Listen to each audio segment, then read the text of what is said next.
Welcome to Southern Sisters, where real talk meets rooted faith. We're your hosts, Megan, Lindsay, Courtney, and Evie, bringing sisterhood, laughter, and a whole lot of grace to the everyday chaos. Welcome to our episode of Southern Sisters. We're so glad you're here. Thank you for joining us today. This is going to be a heavy but well-said episode. Yes? No pressure. I'm ready. No pressure. This is going to be great. Ain't nothing but heavy. We are talking about imposter syndrome because everybody's got it or have had it, and it's something that we all struggle with. So we feel like this is something we should talk about. Lindsay had someone that she knows that actually requested this episode. So we put it together. Here's to you, friend. Mm-hmm. And we are excited to talk about this. Okay, so before we jump into that, we have our listener review for today. She says, as a single woman in her 30s, it's rare to find something that speaks to my soul and makes me laugh out loud while folding laundry or dodging awkward church matchmaking attempts. Southern Sisters podcast feels like a spiritual girls' night in, equal parts encouragement, conviction, and comedy. These ladies bring Jesus into the everyday mess and remind me I'm not alone in the journey. 10 out of 10 recommend them for your heart and your group chat material. Thank you, Holy Dom. We are so grateful for that review and for your support and encouragement. It is everything. So our icebreaker question for today is, what's something you once said yes to, even though you totally felt unqualified, and now you're so glad that you did? And for mine, it would probably be stepping up to be band booster president whenever my oldest was in middle school, because I'd not ever done anything as far as like PTO. Like the most I had been involved was I always tried to make it an effort to be room parent every year. In one of my kids' classes, I'd kind of rotate between who got to have me help with their class. But that was the first time I'd been in a leadership role. And I was so grateful that I did. I loved the friends that I made. I loved being a part of the community. I loved supporting a great organization. The middle school band was fantastic. We loved it. I have some really, really fantastic memories. Everyone feels like, because we do this podcast, that we're super outgoing. But that is not. Or super secure. Yeah, I feel like I'm still outgoing, but that is not me at all. Yeah. And it really, really pushed me out of my comfort zone and made me talk to people and made me connect. And I look at that time as like just a bright spot in serving the community and helping my kids. And are you still friends with some of those people? Mm-hmm. That's great. Yep. Friends for life. I feel like mine was, of course, my travel agency. I feel like I've talked about it several times, but that, man, to gather the courage to be able to do that was really hard. But holy cow, the blessings that have come from those moments of fear and doubt and like working through it. What's on the other end of that has been more relationships and friends that I could ever count, more experiences. My whole life has changed. I can pinpoint that as a place where I did something really terrifying and worked through it and did it anyways. And then this whole other thing opened up. So that to me is mine. That's the first thing that came to mind. Mm-hmm. What about y'all? I just had one come to mind. Mm-hmm. It's this podcast. Yeah, well, it's that for us too. But let's hear it. Just because I don't know. To be honest, I'm shocked that you said yes to us. Yeah, because we crazy. Yeah, I'm not. She's so persuasive. I don't like to. Like I said, I don't like public speaking, and like I'm not speaking to like a lot of people, but even like just speaking to like a few people is intimidating for me. Yeah, and just this is not what I do. Mm-hmm. And I'm actually very good at saying no to things. Like if I don't want to do it, I'm going to say no, and I'm going to stick to that. But I'm glad that I said yes, because for what made you feel like you wanted to do this? What made you decide to do it? I don't really know. I just felt like when Megan spoke to me and told me like why she felt the need to do it, like it was very powerful. Like it was very inspiring, and I just felt like this was right. And I'm glad that I did for many reasons. Me too. Yeah. Me too. Well, it's funny to me because it wasn't complete until we had you join us. Totally. Like, that's the thing. Like, we will tell this story till we're blue in the face. Like, Lindsay and I tried to do a podcast, and it was horrible. We did one episode, and I look at her afterwards, and I was like, that was so unrelatable. Also, I want to claw your eyes out right now. Yeah, we did. I know. At first, I was like, wait, I thought this was going to be y'all's thing. We're like, it wasn't right. We tried. It wasn't the right thing. It wasn't right. And I was Yeah. like, we need Courtney. And then I was like, we can't have me, Lindsay, and Courtney and not have Evie too, because she's our sister. Yeah. And it's just, it has been so good. I love that. I love that you shared that. That's awesome. Mine was a tie between getting remarried and selling insurance. Yeah. Both of those hard. Both of those At had the to same say yes time, to. almost. Yeah. And then both of those glad that I did. So, but definitely felt underqualified for both. So Usually the best things are the things that you don't feel qualified for, which is what we're talking about. Yes. Okay. So our segment today, before we get into our discussion, is Ask a Sister. And we had some questions submitted. This is the one we decided to focus on because we love this friend and we wanted to help if we could. Her question is, how can I grow a better relationship with a sibling that has grown distant?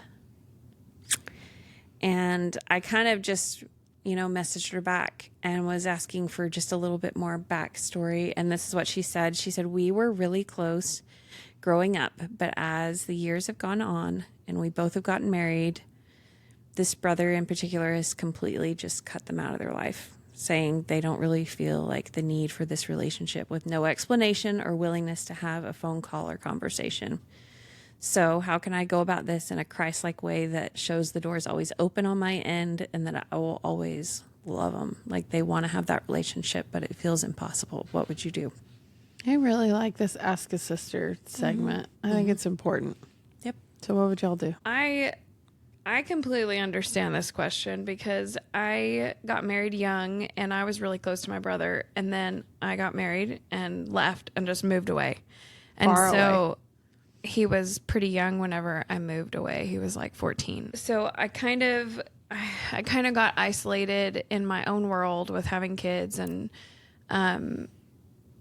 then I just kind of feel like he grew up without me for a while. And so it's been hard to like reestablish a relationship whenever you don't really know where to start. And like lunches can feel awkward and pushed. And we're both very genuine people. So we don't want to seem ingenuine, randomly calling each other and saying, Yeah. I thought about you today. And, but I think that the adversary wants you to have those feelings that it's going to be awkward and it's going to be hard and that it's not worth it because you seem like you're not genuine.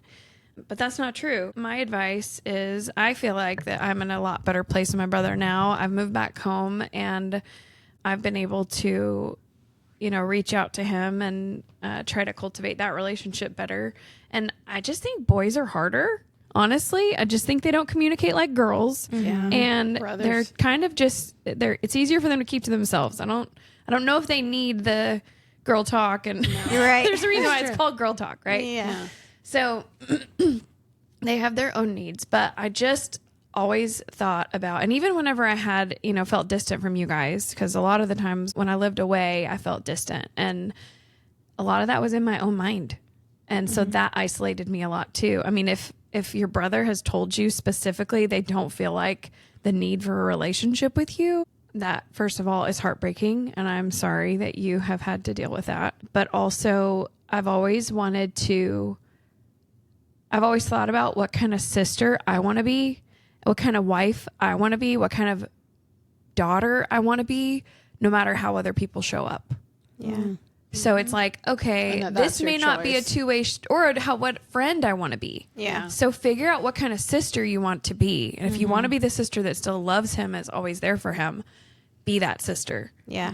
And think the world of him and text him whenever you think of him and send him something that you think he might, think was funny or, Yeah. like start in small ways to show him that you're thinking of him. And one day he's going to go to the hospital and call you up and you're going to get to come over and help him with his kids. And you're going to just feel like he finally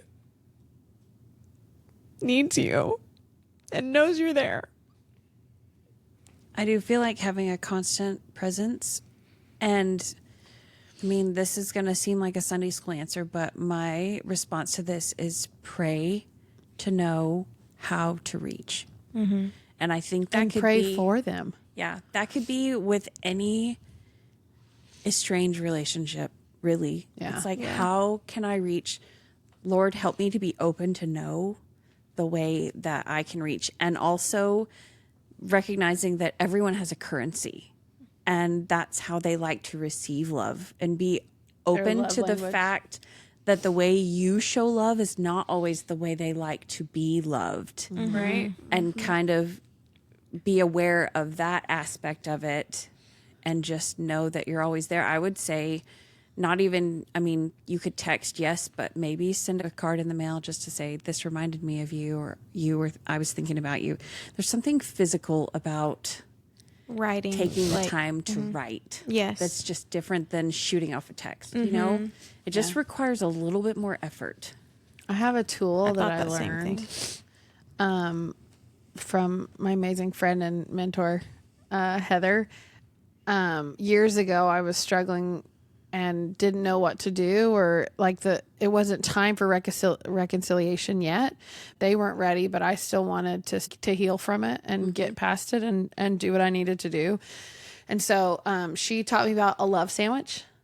And besides just praying for someone, doing a love sandwich is really important. So it doesn't have to be anything that they do on their end, but on your end, you can just say, and it's like, This is a mental tool. this is a tool to use in your arsenal, right? So on one end, like the cookies of the sandwich and then the cream filling, right? So you say at the beginning in your head, or you can say it out loud, you can say, I'm really struggling because I'm having a hard time because we can't connect, like with this instance, like you don't want to have a relationship with me. And I'm really having a hard time with that because I want so desperately for us to be close. And then in the middle, this is where you pour your heart out and say all of the wonderful things you want them to know and experience. And then at the end, your ending would be like, I'm ready and I'm here whenever you are. And I'm going to just keep trying. Yeah. And so you can sort of like energetically, I know that probably sounds woo stuff, but like energetically and through prayer, like you can send them these feelings that you have where it's still healing for you and you're still open and you're staying in that place. But that to me has been so helpful. That's also really good to use when you need to forgive someone that doesn't stop doing the things that hurt you.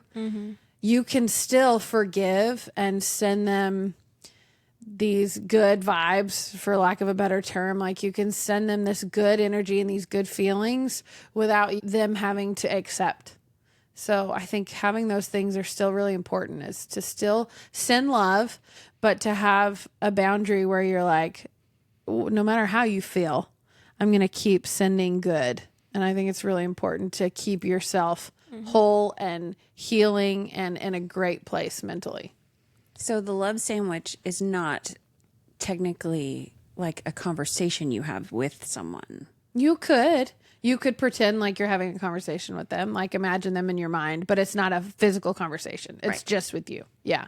Yeah. And I also thought about treating it like, those friends you have where you can just pick up where you leave off. Yeah. That happens because you think in your mind, I love this relationship. We can just pick up where we leave off. Yeah. Yeah. That's in your brain. Yeah. You gaslight create yourself. that. Yeah. You do. You gaslight your own self. Do that with your brother and say, we could just pick up where we left off, and I don't have to feel bitter or resentful that we haven't talked in months. Yeah. Yeah. We can just be there whenever we need to be there. And So- because of that strength in relationship and the love you put towards it, like you did, Courtney, like then when they are ready, it's like you can be there for each other instead of having all this anger and resentment and stuff. Like you're just open to be there. Yeah. And coming from a place like that, when they're ready to let go of that anger and resentment from something or their own life, It's a beautiful thing. you're there to be open and willing rather than you shut down too. Yeah. I love that. I love it a lot. All right. Thank you for sharing that question and that circumstance. I hope we keep doing that because that was really, really hard to be open about that. And I'm really grateful that you did. So thank you. Thank you. All right. In this episode, we're talking about that sneaky inner voice that says, you are not enough. Just kidding. You're totally enough. But that is what the inner voice even says. say it without I can't saying. even say it without being like caveat. You are enough. You are so enough. Do not think that you are not ever enough. Yep. Okay. From motherhood to leadership, ministry to marriage, we've all faced those moments where we've doubted our place or our qualifications to rise up and do whatever we feel called to do. So we are going to start off. Let's talk about what imposter syndrome is. Can we define that? What is imposter syndrome? I feel like when people talk about this, imposter syndrome is what you feel when you feel like you don't deserve where things you that you are have. or the things that you have, or you feel like you're trying to put up a front, like everything is great when everything's falling apart. Like I feel like it's you not deserving. I feel like the thing that comes to mind is fake it till you make it. Like Yeah. it's the faking it part where you feel like you're faking it because that is such a common phrase. Yes. So it's like, okay, but when do I actually make it? Yeah.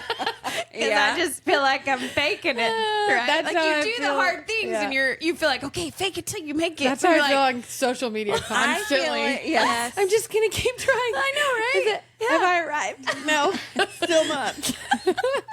I feel like when I think of imposter syndrome, I think about you being inspired to do something like this podcast, for instance. No, I'm going to be real. This is like being inspired to do something. Like I have been inspired to write a book. And it's kind of like This week. yes, This week I got the impression. inspiration. You need to write a book. And I have felt this the last couple of years. Like I've been writing down stories that have been important to me just so I have like the in the moment perspective. But I have felt you need to write a book and you need to do it quickly. And the first thing that you have when you have that inspiration is you have those thoughts. And this is imposter syndrome, is you have the thoughts that accompany the thing you're meant to do. And it is, why is anyone going to read anything that you wrote? It's like, you don't have a degree in English or language arts No or one's gonna want this book. creative No one's writing gonna- class you have never took. Like what? You think your little Instagram blurbs are going to make you a writer now? What? Who are you? So that is imposter syndrome. It's like being called to do something and having all those little voices. Who's got time? You're supposed to be cleaning off your plate. It's not time to add more things to it. Yeah. Or maybe that's why you were supposed to be cleaning it off. What? I said maybe that's why you were supposed to be cleaning off your plate. 100%. That is why I'm supposed to be cleaning off my Ooh, plate. Evie. But it's just it's all those thoughts that come with it. It's the promotion at work. Yeah. Who says you deserve this over so-and-so? Mine was my writing my coaching program. Yeah. Because I'm like, who wants to sign up for eight weeks? Who wants to hear you for 8 weeks? Right? That's 8 hours of Lindsay. Nobody wants to hear that. You haven't been through enough to help people, right? Yeah. And then you look at the evidence. So everything scary that we've done, especially lately, I feel like we've finally, and I say we finally opened ourselves up to being like, okay, I'm willing to do what you want me to do. You know I'm willing, so okay. Getting to that point was really hard. And now we're like, oh, start a podcast. And now the podcast is easy to talk about because now we've seen the blessings, how it's helping people. Every week. And flooded with things. flooded with people and flooded with experiences and people like crying, telling us things that it's helping. And we're just trying to like walk the path of what we're supposed to do. And now it's easy to show up and do the podcast. It's easier every time. Yeah. Because, I mean, it's not easy. I look forward to it rather than like dreading it. Yeah, because we know it's helping. Yeah. And even when we don't want to show up or we're being worked on really hard with all the negativity, we know, number one, that our sisters are going to have our back, and number two, that it's actually making a difference. Well, it was funny because this morning we were talking and I was talking with Kate. I'm like, I'm so excited. It's podcast day. And then like literally 5 minutes later, I'm like this. And she's like, what's wrong? I'm like, I'm so terrified. It's podcast day. It's like, can both of these exist in the same space? Yes. Imposter syndrome. Yeah. But it's the truth. It's the truth. Oh my goodness. Okay, so I've been reading this book. It is The Let Them Theory. I love Mel Robbins. This is the book club book for this time. And she has something to say about imposter syndrome, which I highlighted and marked because I thought it was profound. She says, herself, looking back, I can see how paralyzed I was with imposter syndrome. What right did I have to call myself an expert in anything? I suppose I was just waiting for some kind of permission to put myself out there. Maybe you're doing that right now, waiting for the right time, waiting to feel ready or a little less afraid, waiting for someone to come along and tell you that today is the day to start. The problem with waiting is that no one is coming. Mm-hmm. The only permission you need is your own. And I loved that. This is a really great book. I'll probably talk about it in another episode, but it's so important to realize the only permission you need to succeed and do the thing, whatever the thing is your own. If you wait for somebody to tell you that you should start a podcast, you probably won't ever start a podcast. Yeah. Because who's going to randomly come up and tell you to do that? Like no and one. Even if they do, will you listen? No. Right? Yeah. You'll say, who am I qualified to do that? Right. It's just incredible. I had was watching this reel where Alona Mayer, she's a rugby player and she's been really outspoken in the press a lot lately, and she was talking about imposter syndrome, and she said, imposter syndrome? I don't have that. And the lady was like, what? That was interviewing her.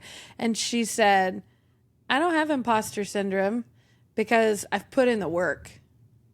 And that to me was like, whoa. And I feel like that is how you get rid of imposter syndrome. Number one, you put in the work that it takes to get you to that point. And if you're already to that point where you are getting accolades or you're getting noticed or whatever the case may be, because I don't know the circumstance, you remember how much work that it's taken to get you there. And you remember you on the struggle, because I think it's easy to forget when you were struggling. And now, 3 years after starting my own agency, I'm like seeing all of these benefits of come through, and to the outside world, people could be like, oh, they get to do all these things and get to do, yeah, but it was 80-hour work weeks to build what we've built. And it was starting out before anybody, but when we were terrified, nobody wanted to come with us and do it. And it was all of the struggle that came before that. So someone seeing it now could feel like, oh, no, you put in the work. And I know that we've all put in the work in everything that we're doing. So put in the work if you haven't already, and then it'll feel less than that. And number two, I think is really important, is to remember who you give the credit to. And for me, it's remembering that while, yes, I put in the work, but God put me here. And even though And he inspired you. yeah. And even though like I did the work and like made the choice and got past the fear, he's the one that gave me the inspiration. And he's the one that made it possible. And remembering that, I think, totally gets rid of imposter syndrome. Like remembering you're just doing what you're supposed to do and feel led to do. Lindsay, that's exactly the question I was going to ask next. Oh, good. What happens when you believe you're called and not just qualified? Like That it's something it- you're called to do. It changes everything. Yeah, it gets rid of everything, and this is why I feel like I talk about inspired action all the time, because I feel like people don't talk about that. When you have inspired action and you have this thing that you feel inspired to do, even though you're afraid, taking that step and remembering who asked you to do it makes all the difference in the world. I think, and something that I wanted to bring up here with this imposter syndrome episode is I think that we give all the glory to God. But as people, I think that we do not pay attention to the adversary, aka the devil, aka Satan, however you call him. We do not pay enough attention to him and the havoc that he is trying to wreak in our lives. And we don't give him credit. And let me tell you this, just like in our last episode where we talked about Joshua hyping up the people and needing to sanctify ourselves so we can do wonders tomorrow, we're in the tomorrow. Yeah. And the adversary, Satan, does not want this to happen. And I feel like when you say imposter syndrome, that is the adversary literally attacking you from being the greatness and doing the things that you were meant to do. And as people, we do not give him enough credit, because I think that nobody really wants to think about the Or adversary. talk about it, or it's talk weird. about it, or it's weird. Yeah. I mean, we know from the book of Revelations that in the beginning there was a plan and Lucifer's didn't win, right? Mm-hmm. And because of that, he has sought through the history of time to make men miserable like unto himself. And how are you most miserable? When you are not living up to the things you are called to do. So if he can get into your head and tell you that you're not enough, that you don't know enough, that you're not equipped, then he's won. Don't let him win. And that's why I talk about the crazy chick, because a lot of people aren't ready to start talking about Satan, right? When I'm like teaching this principle, because that is who it is. Yeah. And so when Courtney asked me, like, who's your crazy chick in your head? I'm like, Satan. Like, it's the adversary. Because in the word adversary, it's somebody that you're fighting against constantly. That word adversarial, like, it is a fight for good or evil. Mm-hmm. In Every our day. head, in the world, All the time. all the time. And so that is that voice in your head that is trying to tell you you're not good enough, you're not enough. And so that's that voice. And I think it's important to know that when you have a thought in your head that is against what you feel like you want to do, or how we were talking about choosing thoughts a little bit last episode, I think a lot of people have a thought in their head and they think they should feel guilty or shame about it, or they spend so much time beating themselves up because of the thought in their head, that I think it's important to know that if no one's told you before, those thoughts are not you. They're not who you're meant to be. They're not your intuition and who you are on the inside. Those thoughts are literal forces that are fighting against you to try to keep you from being who you're meant to be. And they win a lot. Mm-hmm. And there are so many people, and so many women in particular, that are meant to step into this great person that they're meant to be. And this force, it's not themselves. It's this force that's trying to keep them from being who they're meant to be and from changing people's lives and their own. And doing so much good. Yeah. And bringing so much light into the world. I mean, look at us. It's kept us quiet for so long. And I know the timing has to be right too, but this adversary is trying to keep us from being who we're meant to be. And it's not you. When those thoughts come up, don't beat yourself up about it. Recognize that when those thoughts of fear and shame and all of that come up, it is because you're meant to walk into that and to lean into that.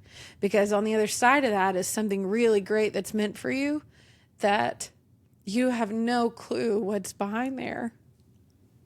You have no clue, but it's the rest of your life. It's a pivotal moment. And instead of shrinking and walking away from that, I challenge you that if there's something that's coming through your head right now as we're talking about this, I challenge you to take a step towards it and to lean into it, because if it wasn't for you and it wasn't important, you wouldn't care whether you do it or not. If it wasn't something that could help a lot of people or to change your life, you wouldn't care. So if you feel that fear, walk into it, and instead of saying, okay, I'll do this thing, do it with boldness and get pissed just enough to be like, okay, I'll show you. Watch me do it. Watch me. Imposter syndrome is the loudest right before the breakthrough. Yeah. So if you're feeling imposter syndrome, and if you're feeling underqualified and like you can't do something, Do it anyways. game on. Yeah. Get angry. I think and do it. if I knew I was called rather than just qualified, I think that I would skip over the doubt part, the why, and I'd go straight to the how. And I feel like the imposter syndrome keeps you in the why, like, why me? Why am I doing this? And what is this going to be for? And who says that I'm supposed to do this? And you have a lot of, and I just felt like I've wasted so much time with thoughts of and feelings of despair, just like, I can't do this. This is too much. You know, I'll never forget hiring my first assistant and being like, who am I to have an assistant? I sound like such a snob.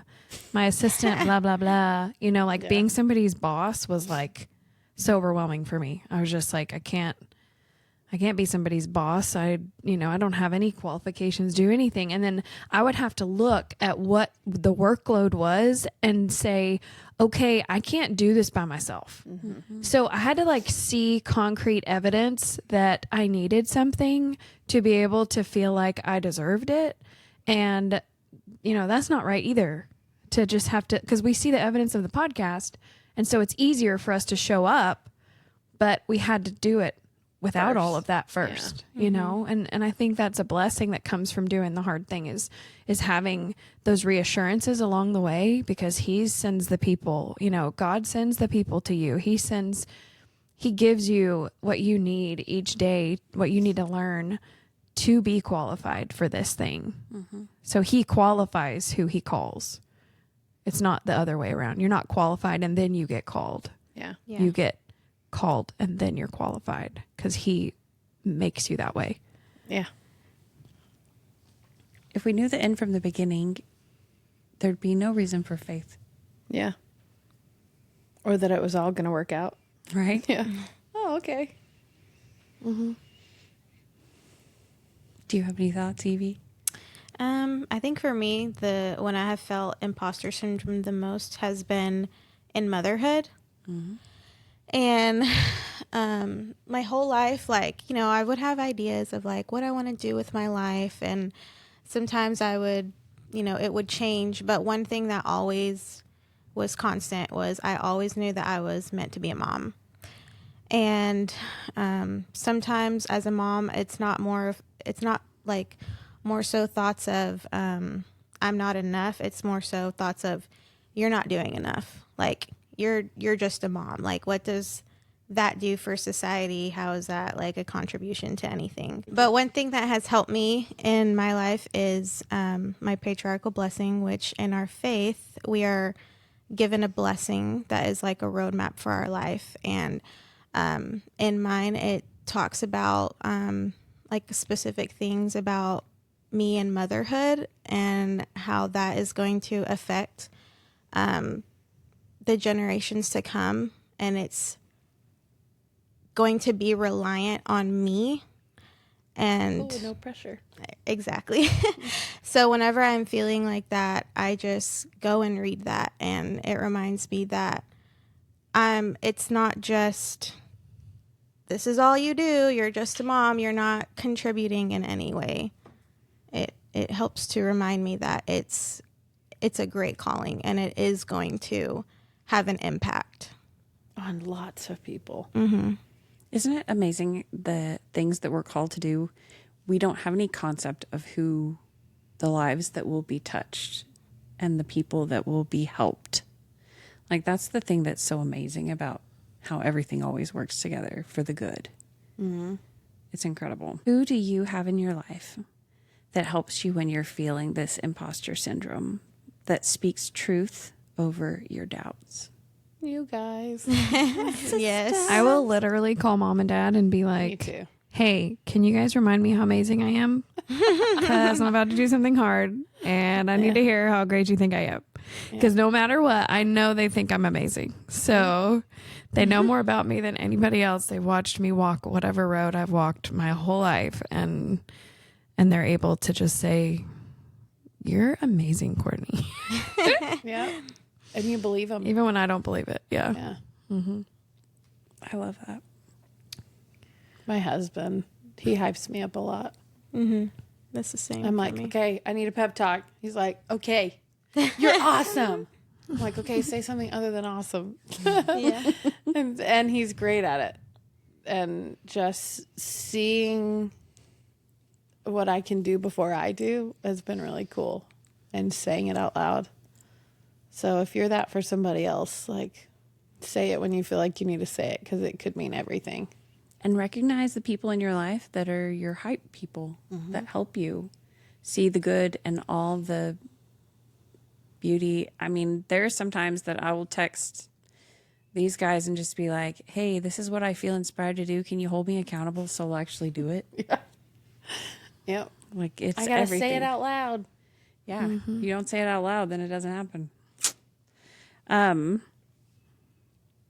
How can we support each other when these feelings come out? What does somebody do if they don't have a support system like this? What would you recommend? You know, because not everybody has somebody. I was thinking about, like, I love giving people compliments, and like sincere compliments. Like, I love, if it comes to my mind, I love saying it because it just makes people feel good. And also reassurance. Like, people need reassurance. Like, I ask my husband for reassurance all the time, and he just gives it. Like, we just need people that will just say, you know, you're doing what's right. You're doing the right thing. Like, you keep going, do what you feel like you need to do, you know? So just being a light to people, like, just somebody that if a friend calls and is like, you know, what am I doing? Then just being like, or just feeling impressed to text someone or call someone and say, hey, I was thinking about you, and I think it's really brave that you're blah, blah, blah.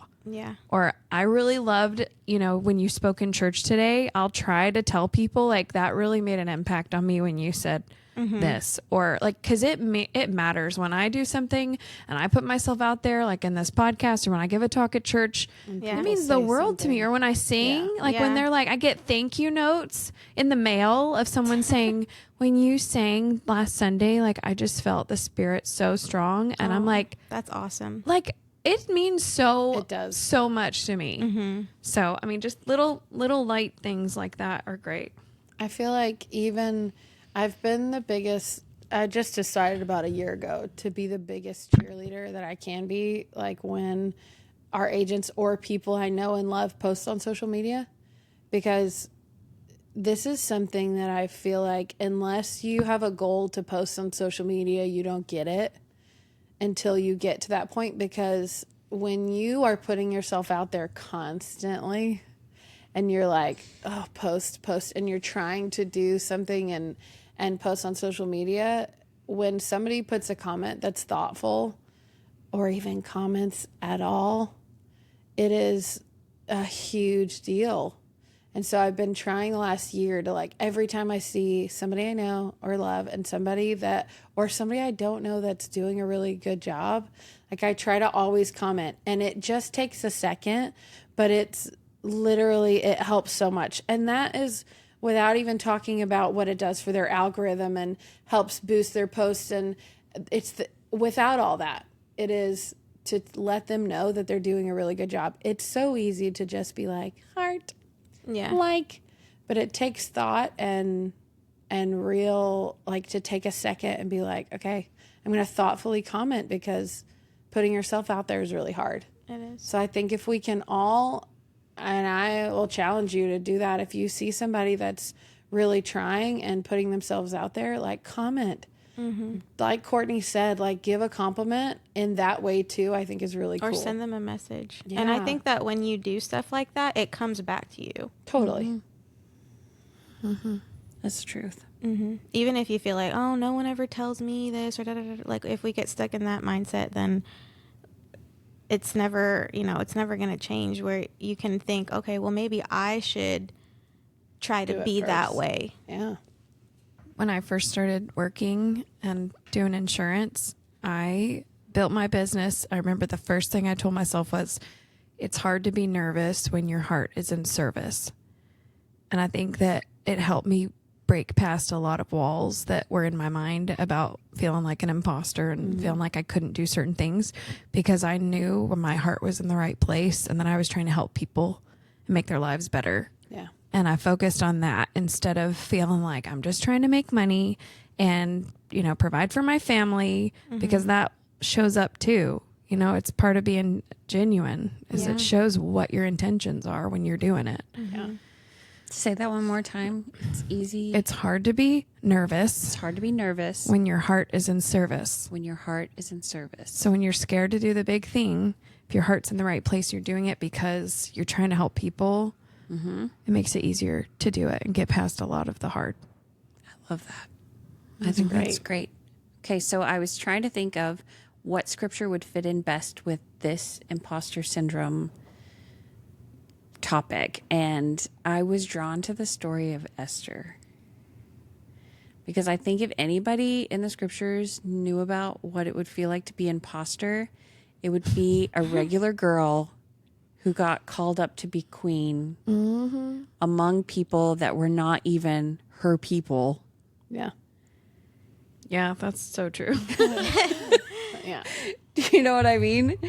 I mean, it got to the point that when her people were in danger and fear could have silenced her, she chose to be courageous and do the thing, which was stand up to her husband. Now, she did it in a way that was inspired, and she made her impact. But the scripture is Esther chapter 4, verse 14, and it says, this is her uncle Mordecai talking to her about why she needed to do the thing. He said, "For if thou altogether holdest thy peace at this time," so if you don't say anything, "then shall there enlargement and deliverance arise to the Jews from another place." Meaning, he knows if you don't do this, God's going to find another way. But says, "But thou and thy father's house shall be destroyed. And who knoweth whether thou art come to the kingdom for such a time as this?" And I have leaned into the scripture so many times whenever I'm asked to do the hard thing, because I know that I have faith walking this road to do whatever he asks of me, because he put me at such a time as this. And he put you there too, so that you can walk into who he needs you to be in this day and time. And it may not mean that a whole people will be annihilated Yeah. If you don't. if you don't. Yeah. But who knows what could happen if you do. And so our reflection question for this week is, where have you been shrinking back out of self-doubt? And what would it look like to trust God with your next bold step? And I encourage you to do it.